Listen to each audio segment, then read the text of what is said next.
In this presentation, I'm going to talk about how you can improve your draft so far by finishing the last 3 sections. And this goes down to very much like how you're going to apply law to this particular problem that you've been solving. But I want to start with, and throughout this presentation, I'm going to use student examples here to show you kind of like the spectrum, right? Like how different students are approaching this same kind of assignment in different ways to show you that largely it's based on kind of what you think is the proper research method. And what I'm looking for is that you apply the principles that we're talking about here. And so if we just right off the bat, this is an excellent introduction paragraph, largely because we see right here in the kind of first half of the paragraph that you can really see the writer's voice, right? It's very clear that this is something that they're interested in and that they're making it relatable. And I think that's really the key to a good college level paper.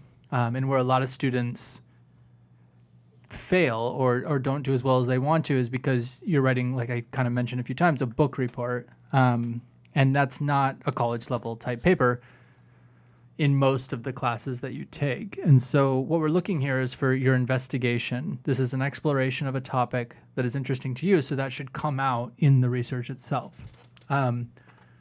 They also did something that's, I think, incredibly important for Justice Academy students as you move forward, is that there isn't one definition of anything. So it's always contested. I mean, this is why these are quote unquote political classes. If you see, it's a political science 67, or your sociology classes, and criminal justice comes from the field of sociology. So these are contested claims. There's no one source of knowledge. There's no one truth of a definition of something. The quicker you kind of come to terms with that and you're able to see that, the easier your college experience is going to be. And so this person found a definition that they think makes sense, and that's what we're going to like tease out in the paper, right? Is how does this definition, how does this what we call, in the business, a theoretical framework, how does this apply to this particular problem, and what does that show us? And that's really the kind of key here. And I think they asked some pretty interesting questions in the second paragraph after introducing this concept that kind of gets the person to think, okay, yeah, I've taken this concept of poverty for granted, but look at how many different things it affects. I love this because you're putting human beings into the paper, right? So this is no longer a book report about some abstract concept that somebody else wrote about, which is often called secondary sources, but it's a primary source. These are things that you're observing in the actual world, and so they have actual application and use to our everyday problems. So this class, really, what I've been trying to do, and let's be honest with everyone here, this would have been easier face-to-face, and I think we all understand that, and so we're doing the best we can. And try to remember, all of us, right, in this class, we only had a week to transition. And if your week of transition was anything like mine, you had 19,000 other things you were trying to do. So I don't want to lower our expectations, right? We're going to do the best we can, like I said, but we also have to be reasonable. We weren't ever going to be able to do as much in this environment as if we were, face-to-face. We could have done peer review. We'd have a lot more discussion and a lot more workshops, a lot of things that we could do that are hands-on that we just can't do, in this kind of rush. That being said, I think if you're going into class in the fall and you're going to be online, I think you'll be ready from what we've done. And I think the most successful thing from my point of view has been the Google Docs. Being able to interact with you there has been, most of you have made these changes really quickly, which is great because then I can come back through and that allows me to get to other students as well. So just something to think about, just kind of how you manage your time is super important, and understanding that, your professor has to try to do that as well. And then the conversations I've had with you over Zoom have also been, I think, very productive. And the Collaborate session that we did, I think it's been interesting to see you go through this process. My first observation would be mostly that it doesn't seem like any of you were really confident about writing this paper, and you expressed that early on in the Google Forms survey. But I think you've all done extremely quality work. And most of you have done probably more work than you really had to do. Not to say that you shouldn't do that work, but that you really went above and beyond, a minimum kind of level of effort. So I think, you should definitely pat yourself on the back, or as my 6-year-old niece says, give yourself a high five. And I think that that's something you got to carry with you, is that writing a paper really does kind of reflect your confidence of doing it. So the more you feel like you're doing a good job, the better your paper is going to be. So I think that's the combination of believing you can do it and then just learning these proper procedures and processes of doing research will help your papers become better. So I want to give you 2 examples of, why this is different, right, than your average case or your average paper. And it comes down to this concept of legal reasoning or abduction. This is not a deductive or an inductive paper assignment. And so it's difficult, right? It's a lot harder for students to come into a law class because they want it to be like a quote unquote criminal justice class. Like I said, criminal justice is sociology. So sometimes when I hear students say that, they tend to be from policing backgrounds. And so what I've heard from them say is they don't want to have to think. I'm not sure what they're doing in college, and I certainly don't want police out there who are not thinking. But thinking in this way is very difficult. It's very different than, again, in your English class where you might be comparing 2 things. There's a very specific procedure that lawyers have to go through and a very specific type of thinking and research and writing that they have to do. And all judges are lawyers. And so when we talk about courts, if all you need is a picture of what a court looks like, you can go online for that. I don't think you need to take a class to see that there's a bench and that there's people in the room. I think the bigger problem that you might have is that, over 95% of cases, both in civil law, when you sue somebody or being defended by a lawsuit, and in criminal law, they don't go to trial. So when you say courts and you think of trial, you're not correct. Courts is a much broader concept than that, as you'll kind of see in this process. And, courts is a venue, it's a place, it's a location. But the actors, the lawyers, the judges, the folks who are doing all this legal work, they still engage in this process of legal thinking, of abduction and legal reasoning, regardless of whether they're, in a robe, in a room, in a courthouse. And so it's more important that you learn the language and the research methodologies of so-called courts or the American legal system than it is to understand, how many jurors there might be in 4% of all of the cases that ever, exist. So I just want to kind of put that out there as this is the reason why we're doing this. As you move forward in your academic career, and I'll do an advising PowerPoint probably next week or the week after for those of you who are getting ready to transfer to John Jay, to show you that, I'm going to show you exactly the classes that you're going to take where this is applicable. And then these are required learning outcomes, right? So I'm supposed to fail you if you're not able to do this so that you don't fail at John Jay. And so that's kind of the challenge that we all have is we're learning how to do this online together, and it's pretty stressful. So the difference here is this: on this very first example, it says a case very similar to, and then they quote to a case. This is incredible, right? This is exactly what lawyers do, right? They have a legal issue, they find a case that supports it or that contrasts it, so they're ready to argue against their adversary, and then they apply the reasoning, the legal reasoning from that case to the issue that they're doing. And this might seem slight, but on the other hand, the other example here says these cases presented above, and you can't see them, but they support a claim of basis of action to shield citizens and persons issued to the jurisdiction of the United States.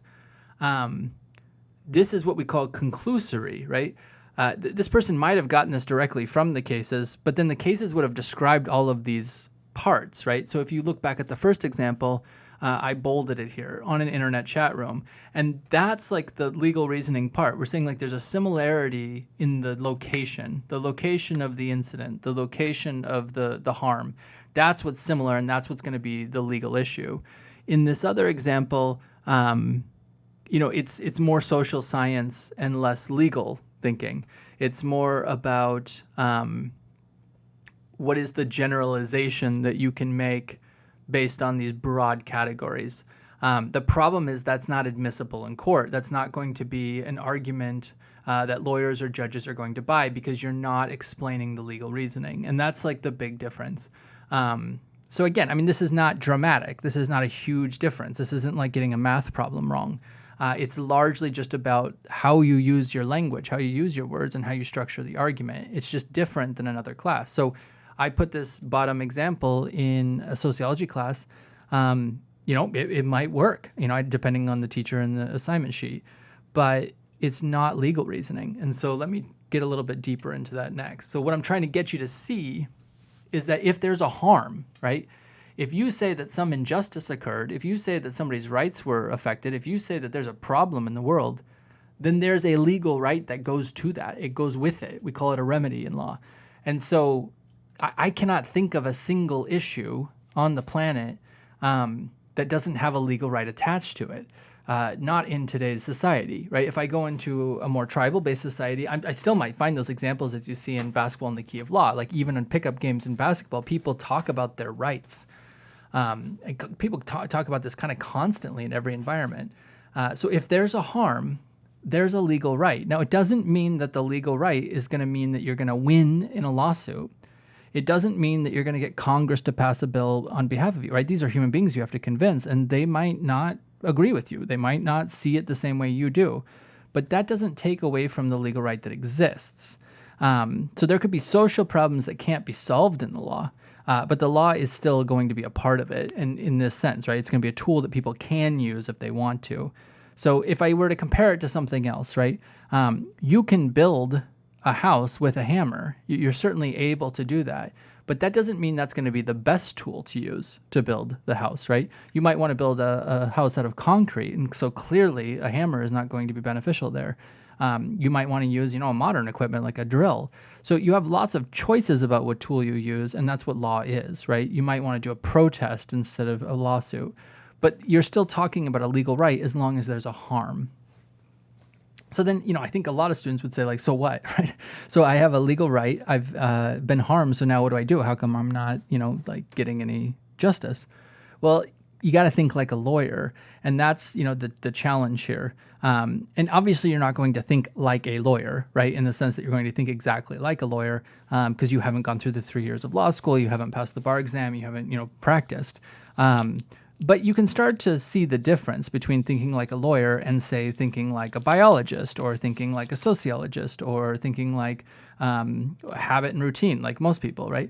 And so that's kind of like what we're trying to see here. So another great example is about landlord-tenant issues, and they're looking at this issue of poverty.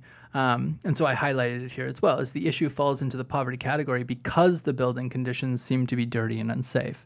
So if the building is dirty and unsafe, landlord-tenant law is enacted, right? It comes into play. So you have rights under landlord-tenant law.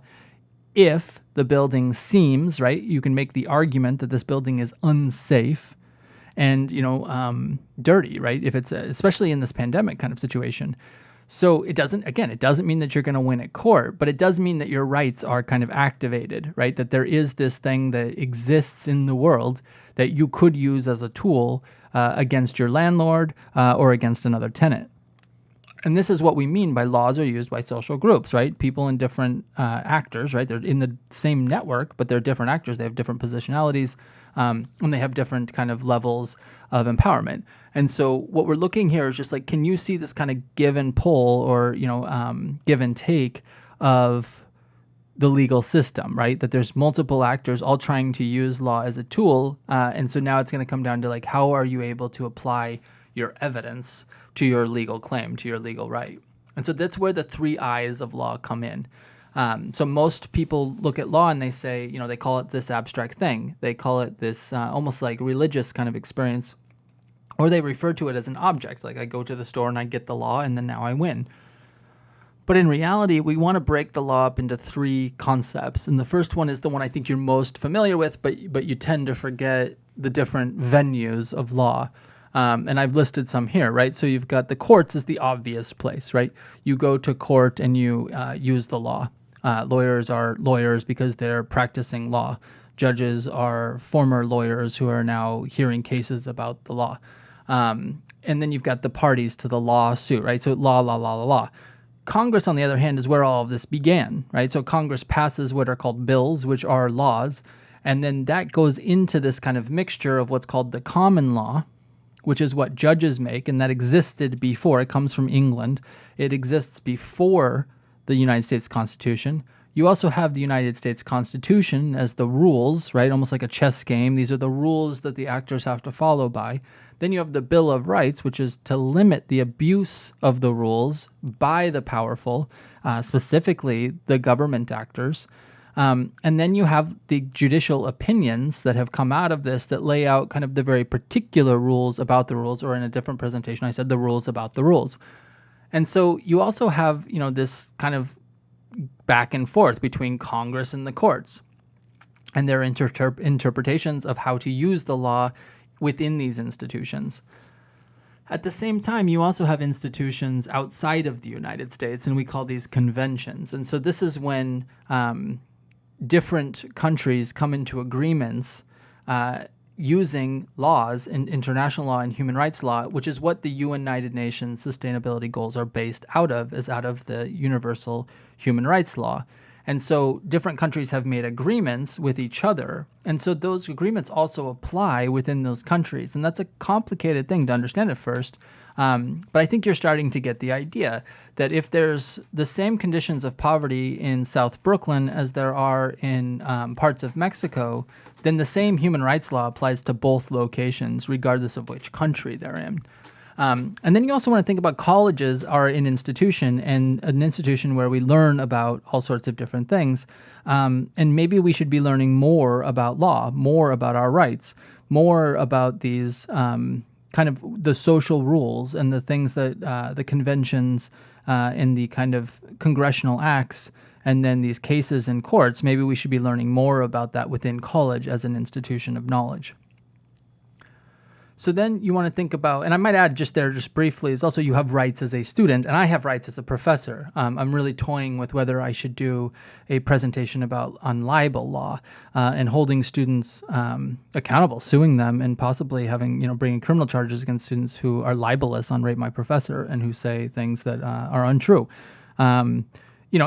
We have different rights within this institution of higher education, and there's expectations that kind of come from that, and there's rules, and there's a student handbook, there's a faculty handbook. I mean, there's all sorts of different rules that you can look at. And so you kind of see that laws are social relations, right? They're ways of navigating what we call rules. But then there's also the instruments of law. And so these could be the obvious or lawsuits, right? But there's also judicial decisions. Those are instruments of law used by judges and then also used by people to say, I'm right because a judge has said that I'm right. You also have what are called protocols and treaties. And so protocols lay out what it is countries are supposed to do to make sure people have their rights. Probably the best example that I can think of off the top of my head was in South Africa.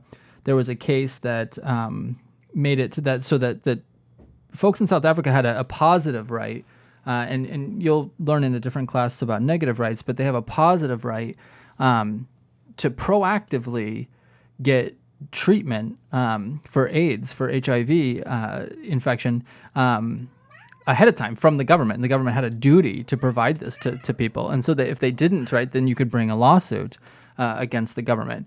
So that came out of a protocol that led, very specific instructions for what the government was supposed to do. The same thing happened in Brown versus Board of Education, but the government had states and local governments have failed to implement integrated schools. And so for those of you looking at quality education, right, protocols aren't always followed, and that's a difficulty, right? So then we'd have to go back to the lawsuit. Treaties are more complicated as well because, these are agreements that the heads of state, right, presidents, prime ministers, premiers, emperors, etc., kings, right, they all make these agreements almost out of goodwill. It's still the law, but usually then you're going to have to sue because it's very difficult to enact these things, as you can see.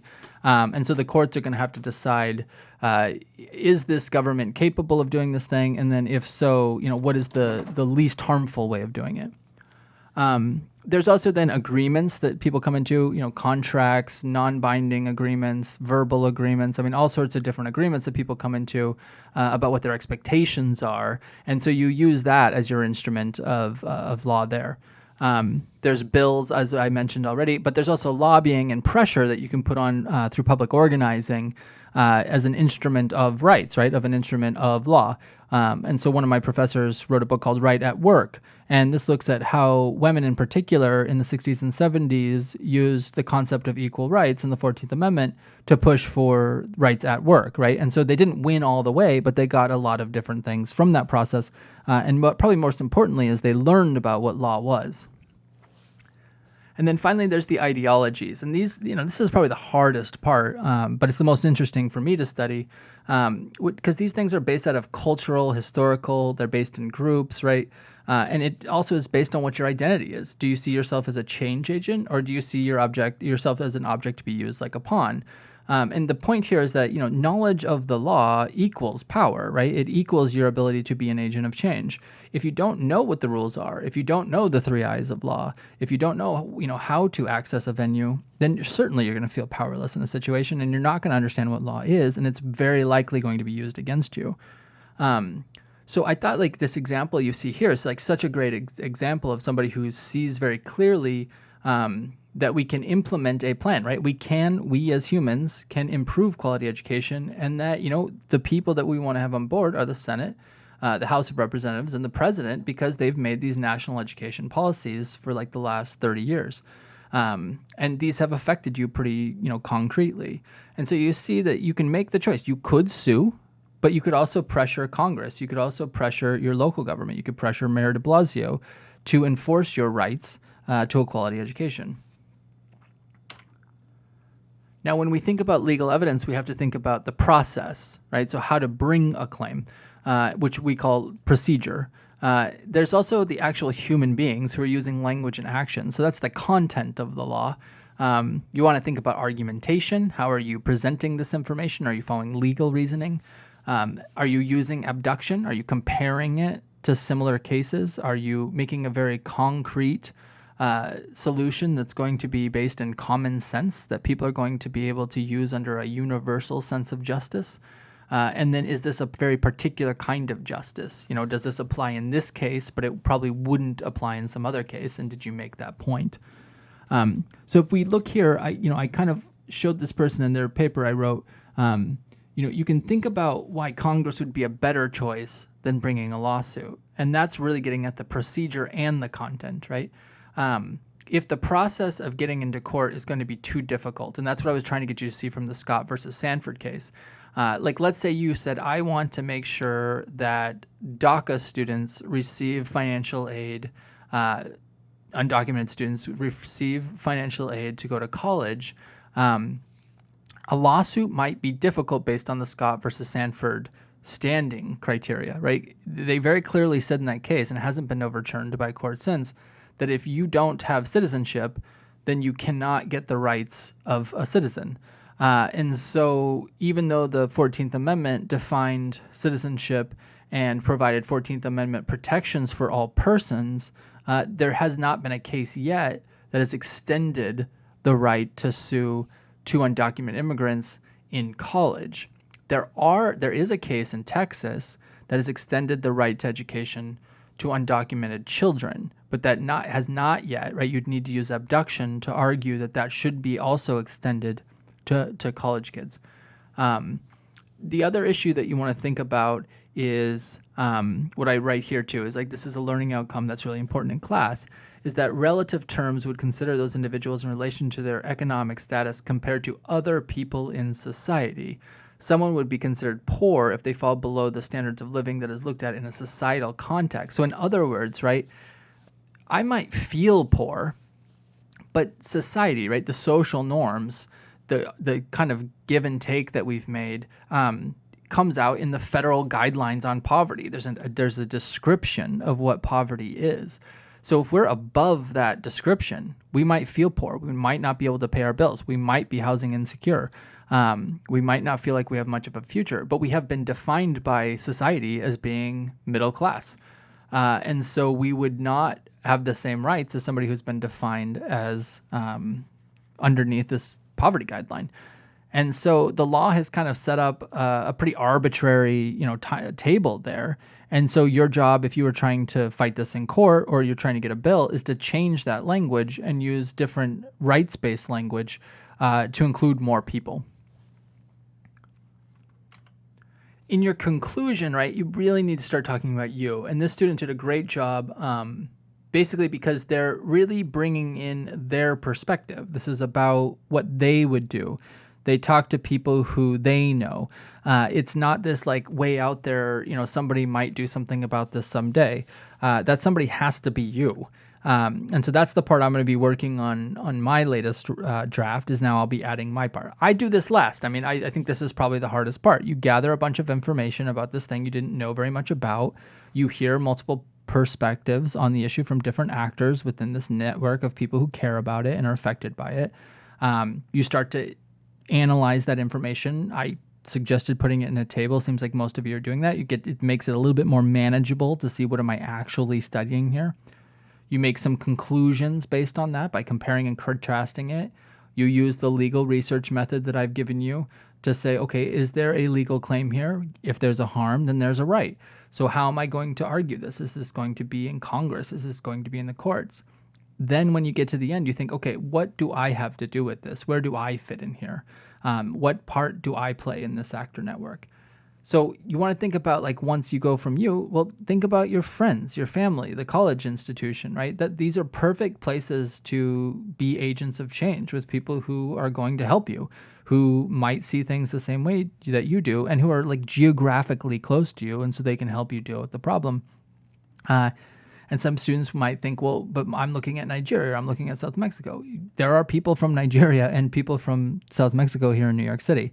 Very likely they're your neighbors. But more importantly, there's doctors, there's politicians, there's lawyers, there's all sorts of people in New York City who know these problems well and that go to these places regularly. And so, you could become a part of that network. You could engage in this. And by the way, that's a great way. That's what we mean by networking. That's how you can get into this future career that you're interested in. The constraint on the other end is like this relationship between our mind, right? Our mental process, our ideology, and where we work. So, sure, I could, as one colleague suggested, that I could actually, make more of a difference being an immigration lawyer. I disagree. But, sure, I could go down to the border and I could help process cases in federal court, one at a time, by the way, and it takes months and months and months. So I might be able to help 2 people a year. But, I wouldn't be doing this job. I wouldn't be helping other people think about this issue. So this is the constraint, right? There's only one of me. I can't be in 2 places at one time yet. And so you have to kind of acknowledge that as well. Like, as much as you might want to save the world, you probably also have to go to work. So what can you do at work, right? That's the way I've been thinking about it is, how can I increase public legal education at Kingsborough Community College? How can we address global issues of injustice with our global student body that comes over 180 countries? And who would be better to solve these problems than the people who are actually from these countries and have traveled the world? And so I think, we want to think about it like on a very concrete level is like, what can I do? Where can I do it? And then what are my limits? What are my constraints? And then we want to spiral out from there. And that's where the actor network theory comes in. And that's the part I'm going to be working on as well in my conclusion is that given my location, who can I start to work with geographically, right? Because that's the hardest part, to be honest with you, is if you want to make change, you're going to have to find people that are geographically close to you. They live near you or you work near them.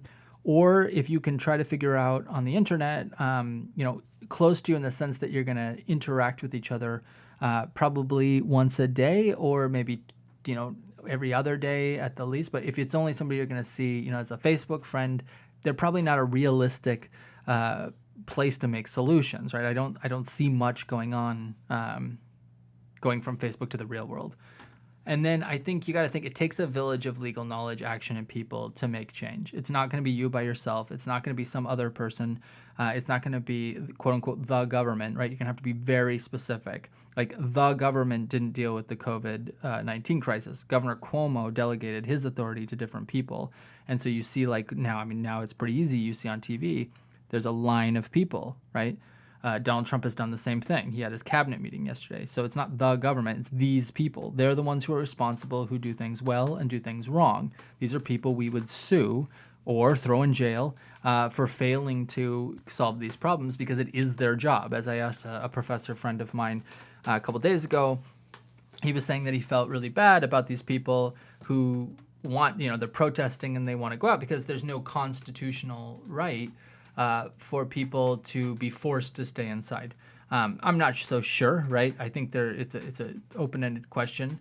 The courts haven't decided this. It kind of depends on whether we're in an emergency situation or not. But the bigger question is not, to me, about whether there's a specific clause in the Constitution that says it's okay to keep people in their houses during a pandemic.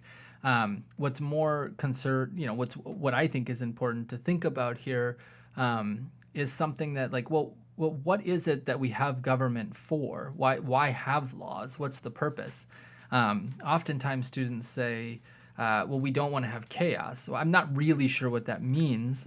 When people are killing each other, that seems to be chaos to me. When people don't do what they're told and risk other people's lives in a pandemic, that seems to be chaos to me.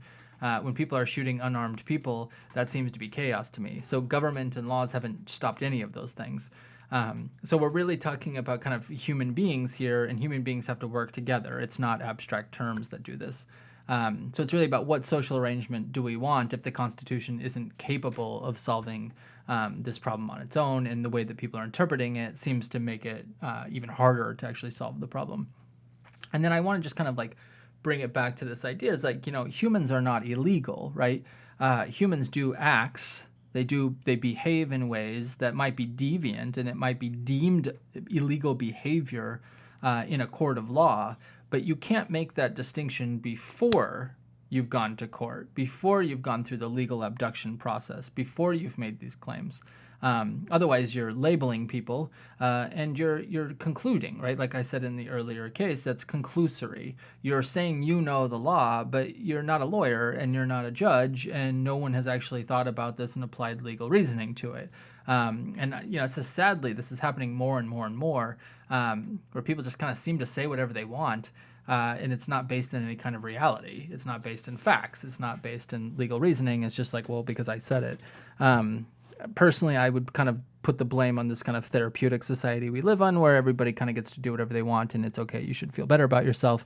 Certainly, you should feel good about yourself, but not if the facts say otherwise. And there's a saying in the West that I'll modify so it's not as much cussing, but it's, if you're a jerk in the morning, if somebody tells you you're a jerk in the morning, it might be them. Maybe they're a jerk. Maybe they're grumpy. If 5 people have told you you're a jerk throughout the day, by the afternoon, you're probably a jerk.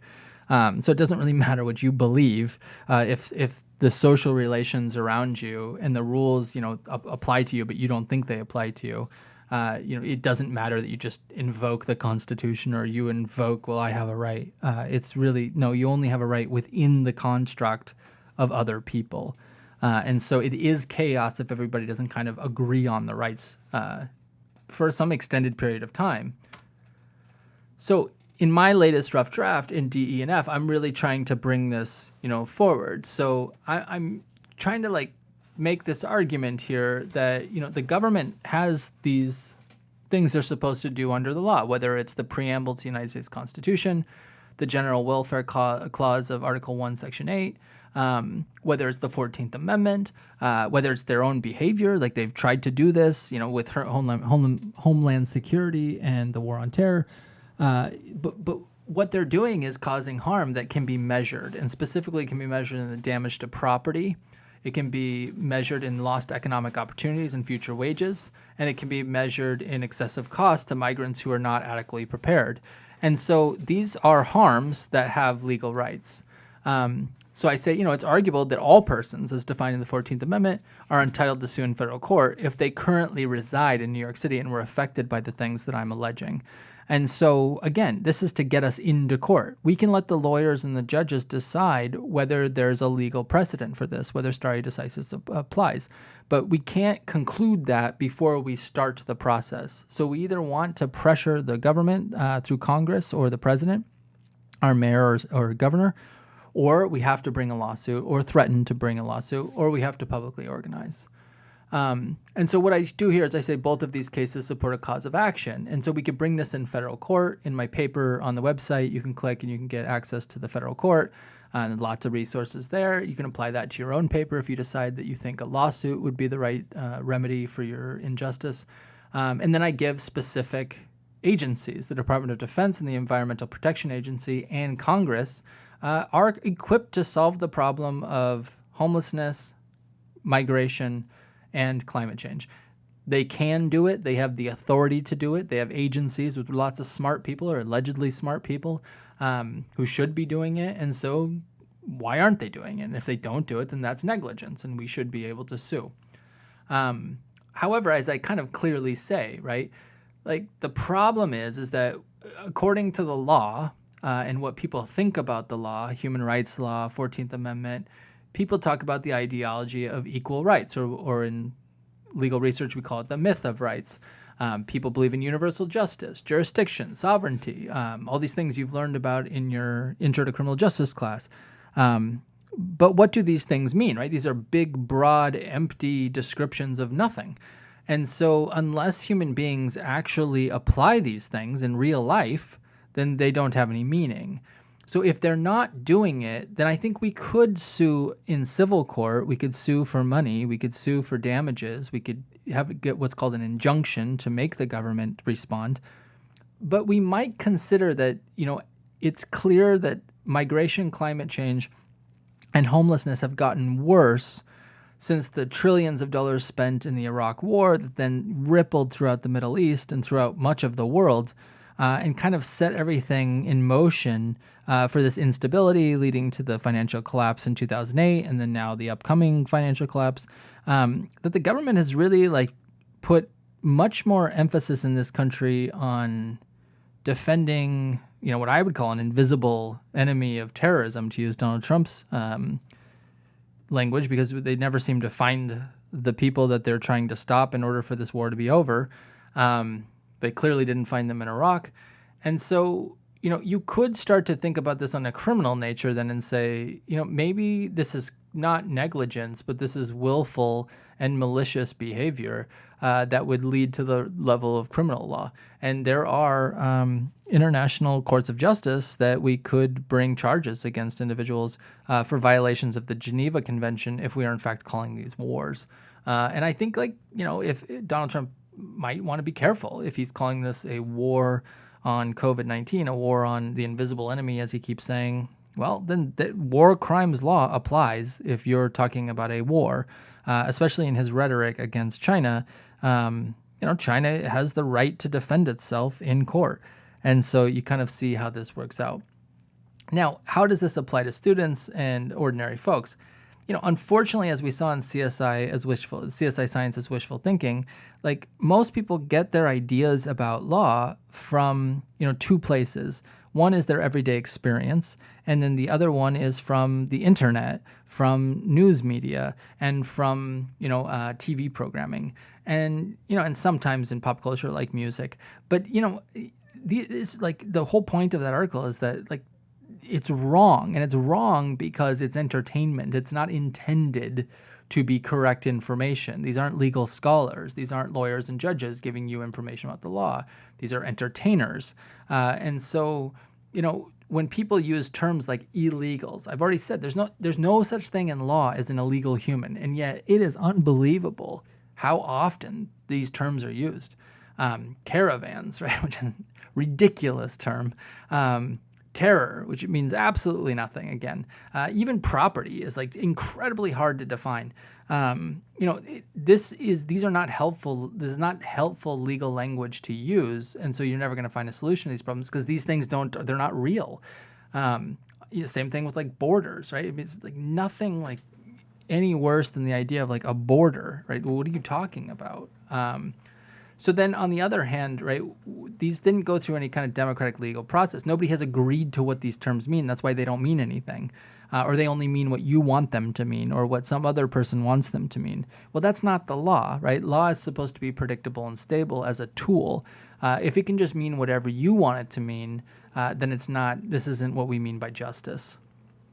So what we need is a concerted effort. That means we need to get like a concert. We need to get a bunch of different people together to try to educate folks using facts, facts, not just your opinion, not just this thing that you came up with that you pulled out of a hat, but something that has like some history and science, but also that has gone through this kind of legal reasoning process, because that's where it's going to end up if you decide to go through the courts or through Congress or through one of these agreements in the conventions. But this is difficult because you have to also then kind of wean individuals off. I have to get you to stop thinking about the news media as being a source of truth. I have to get you to stop thinking about TV as being representative of reality. Forensic kind of psychology might be an example here of students who are interested in pursuing that degree. If you look on the John Jay website, you'll see that it's a very small percentage of students that actually end up getting that degree, because it's not what students think it is. And once they start to get into the program, they start to think, oh man, I don't want to actually do this. Or I haven't taken the classes that are going to let me allow me to do this. So it's like the more we can get away from this TV entertainment idea of what law is, the easier our lives will all be and the better we'll be able to solve these problems. So my idea is to try to introduce this as early on as possible in community college and have this be replicated in your English class, especially for Justice Academy students, in your math class, sociology, right? There's some consistency so that you kind of get a more concrete and scientific view, which will help prepare you both in your life, but then also in your academic journey. And so that's the part I'm going to be kind of working on in my latest rough draft that, again, you can see online on the website. So I wanted to, this other issue is that I'm outing you here for a second, but YouTube shows me what students look at, the most popular things that students look at after they visit the channel. And I couldn't help but notice, and I mentioned this to a couple of my colleagues, that a significant number of students have looked at something called How to Write a Paper in 3 Days. And all of the professors laugh because you can write a paper in 3 days and it's not going to be a good paper. And what I've tried to show you through this process is you got to write a paper little chunks at a time. You got a little bit done at the beginning, try to get a bunch done in the middle. And then now you're just going to kind of add to the end, reflect, think about what you've done, and then start cleaning up your paper. So an educator and philosopher, Bell Hooks, has said she doesn't give a writing assignment to her students that she doesn't do herself. So that's what I've been doing with you this semester, is writing this paper too, both so you kind of see what I'm doing and how I approach this, which you don't have to do it the same way. But you can also see that this is not something nobody just sits down and writes a paper and it's great, right? You have to keep going over and over again. And I think the big point is, as I was looking at my draft this morning and making some changes, I was like, there's some significant things I might change about what I've done so far. I might, maybe revise some of the parts that I already wrote. And I want to take my time to do it. I don't want to rush and do that. So I might, do a sentence or two, tomorrow or the next day. And then I'll put it away and do something else, work on some other project and then come back to it. And then, I have a co-author and co-editor that I work with, Helen Margaret Nasser. And so I'd love to send this to her and have her see what she thinks and, fresh set of eyes, as we say. And then I also have a sociologist friend that I'd like to share this with. And so that we're kind of all looking at it together. You should absolutely do that, because here's the thing. It might make perfect sense to you, right? The paper I wrote makes perfect sense to me. But the key is to write a paper for people who don't know what you know. And that's kind of the main point. And so, the best people you can give this to are people who didn't go to college. Because if they can't understand it, then it's really on us. We need to be writing a clearer paper. Now, it doesn't mean they're going to understand every single thing. Ideally, they'll enter into a conversation with you where you then teach them, and now we're expanding, what is called legal consciousness, which is really what is going to make the difference between social change and not social change. If people continue to believe that they don't have any power, then they're not going to have any power. If they don't believe that they can make a change, then they're not going to make any change. But if you can show them how the process works, and, this could be frustrating, but this is the way it works, the way that we've done it. This is it's slow. It's a slow process, but it really requires thinking, right? Change, conceptual change especially, it requires thinking. You have to think. And so I think that's what I just wanted to show with you, what the process is like, and then hopefully you get some ideas. And of course, you can borrow some of the things that I put in my paper, but don't put everything in there. And certainly if you're going to use it, right, cite to me, right? I have a title to my paper, so cite to my title of my paper. Pay your dues, as we used to say on the West Coast in the 90s. Don't steal my stuff. Anyways, I just wanted you to kind of think about this. And again, I'm grading you on the content and your attempt to kind of apply this. And that's what that rubric really is about. You'll get a bad grade if you're just rushing through it and you're not following directions. You'll get a good grade. And most of you are doing really well, as you could see on Blackboard. I think just really at this, just clean it up and make this a paper that you're proud of. And that's what this last part is it's really coming down to a decision. Where do you think is the right venue? And then how can you use those 3 I's to convince folks that this is a right that should have justice? And that's kind of what I'm really getting. So I'll repeat it one more time because it's so important to me. If there's a harm, then you have a legal right.